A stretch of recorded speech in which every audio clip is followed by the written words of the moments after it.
Buongiorno, siamo in Friuli Venezia Giulia, in comune di Andreis, provincia di Pordenone, ed in particolare innanzi alla chiesetta di San Daniele del Monticello, che è ubicata su una collina a est del centro abitato, in una posizione molto particolare.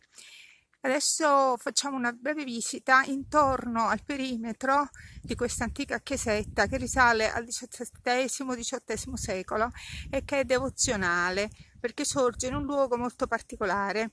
Vediamola adesso. Qui siamo sul punto finale della scalinata, una lunga scalinata, il sentiero degli Alpini che conduce alla chiesa. Adesso faremo un breve giro intorno alla struttura architettonica.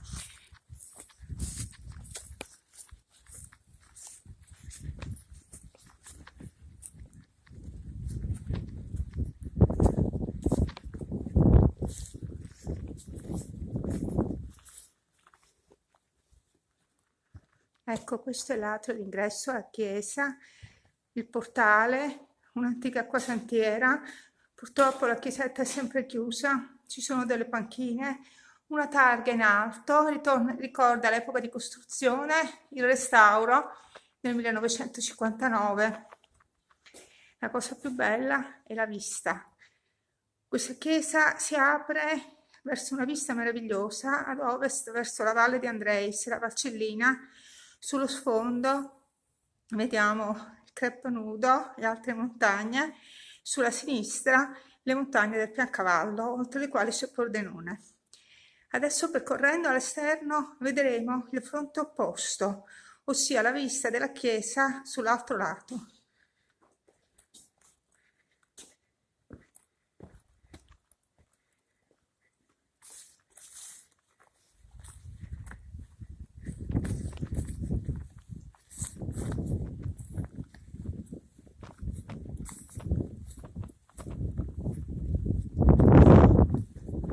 C'è una bella acquasantiera del 1727 ed ecco il panorama verso sud-est. Siamo sull'orlo di uno strapiombo, di fronte a noi le rocce molto franose. Qui siamo esattamente sulla faglia periadriatica, in una posizione molto a rischio per i terremoti, è una posizione che ha condizionato la storia della chiesa stessa.